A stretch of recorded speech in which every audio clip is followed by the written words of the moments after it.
So, welcome back, Mindsetters. I hope you had a nice little break there. You went and did whatever you had to do. Like I always say, made sure that you're now back ready and paying attention. You got your pens and pads out and you're ready to make notes. Because as I said earlier, I'm still looking for that awesome post to give away this Casio calculator and this awesome labeler.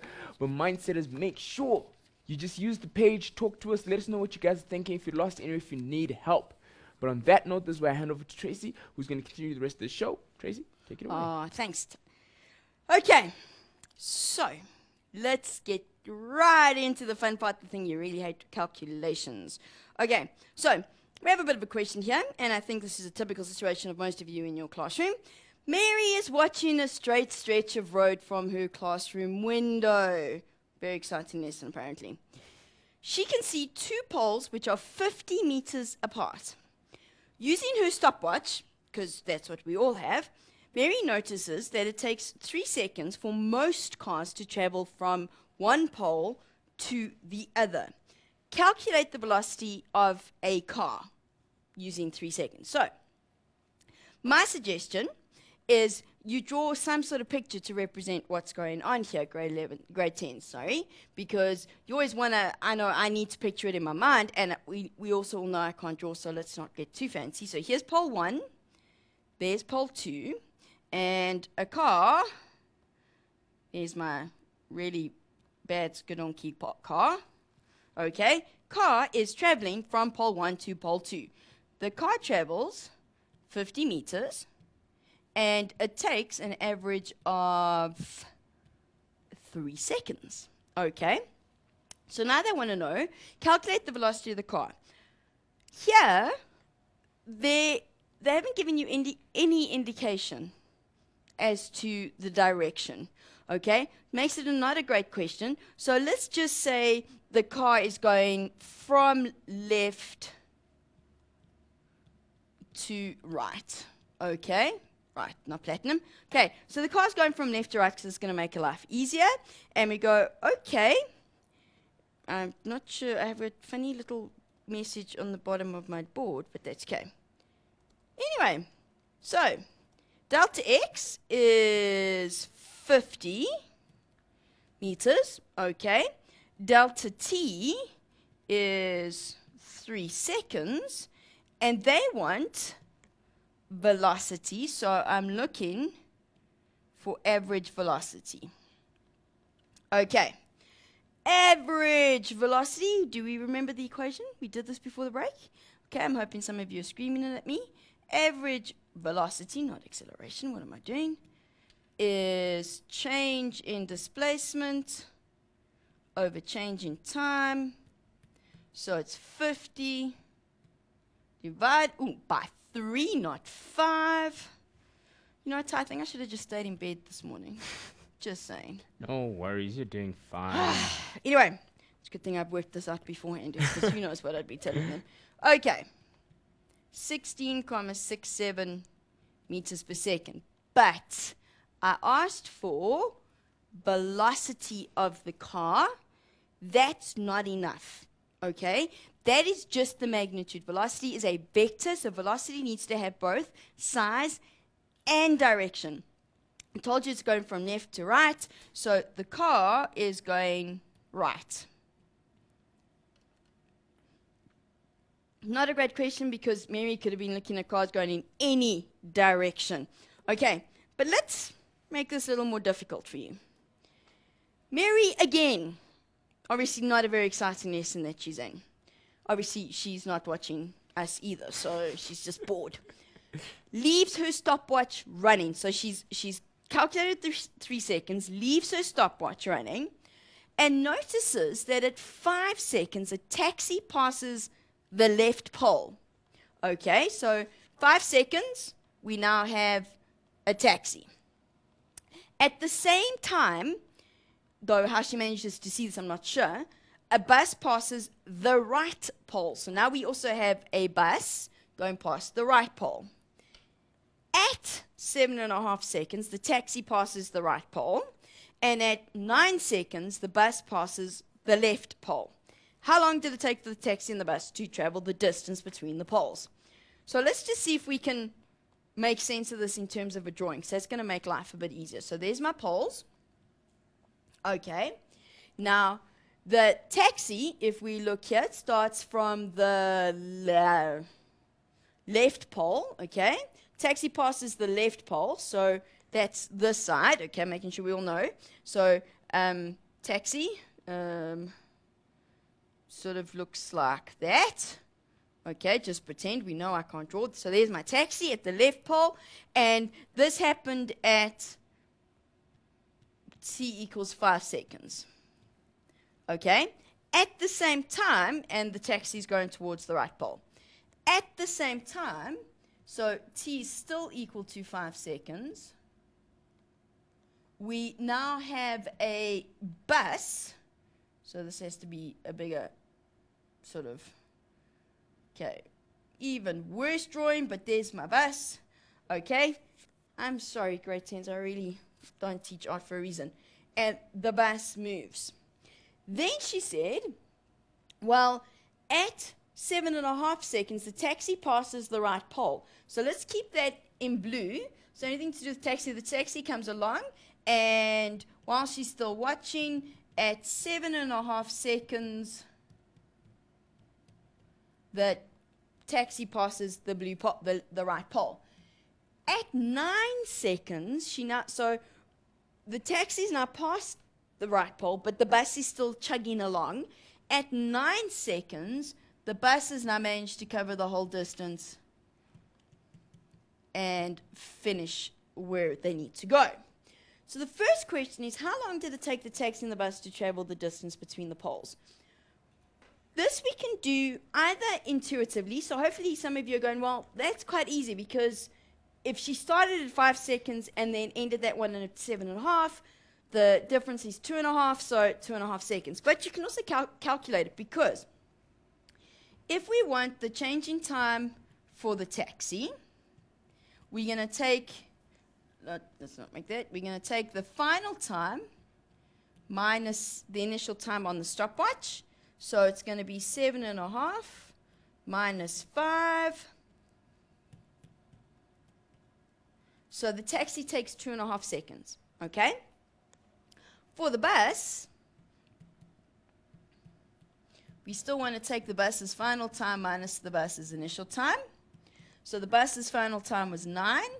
Also, it started at 5, so the bus takes 4 seconds. You all okay with that, I hope?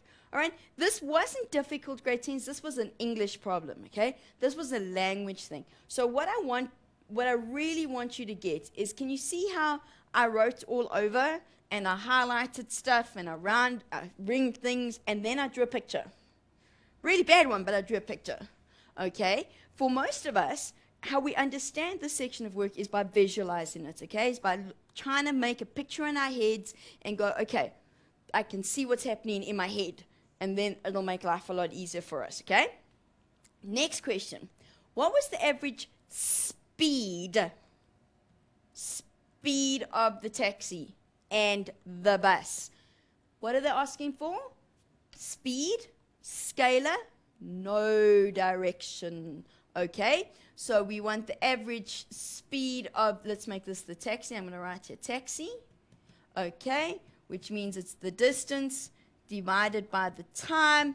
Still the 50 meters, because the poles haven't changed. We just worked out that the taxi took 2.5 seconds.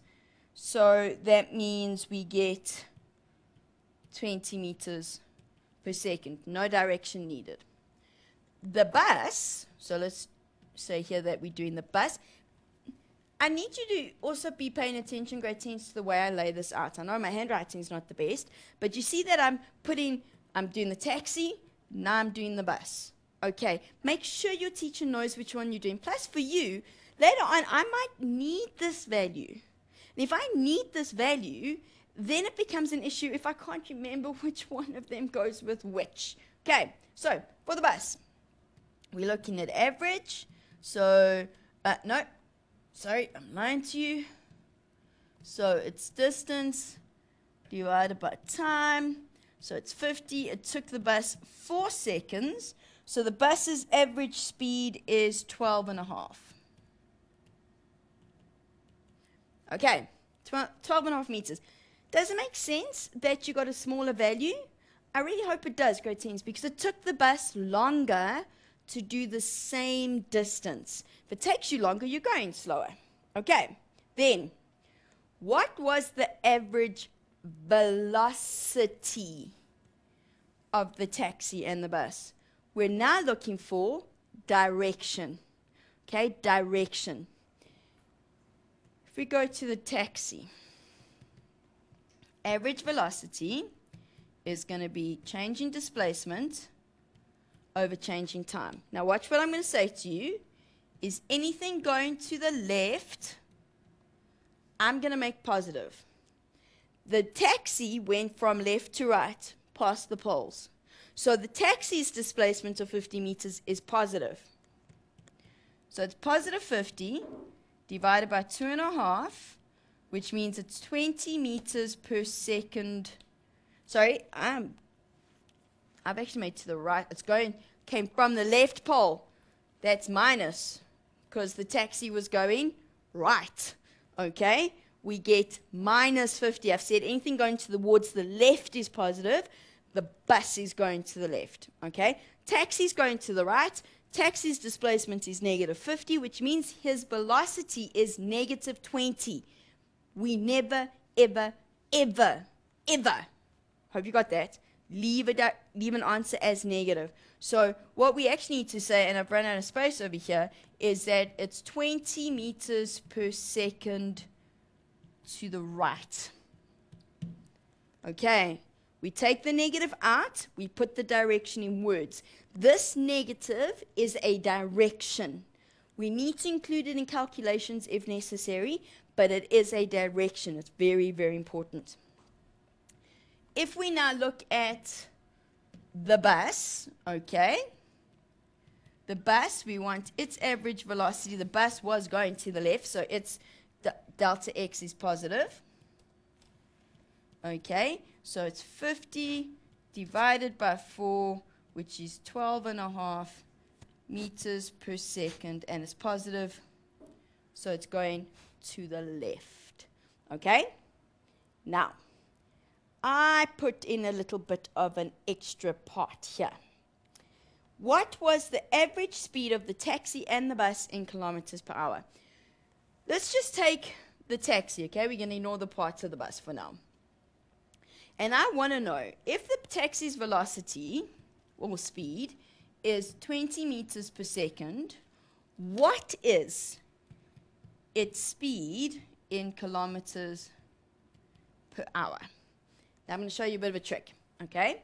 Meters per second means meters divided by seconds, okay? So 20 meters per second means that I have 20 meters happening every second. I need to change meters to kilometers, so I've got to divide by 1,000 over here. I'm going to divide that first number by 1,000, okay?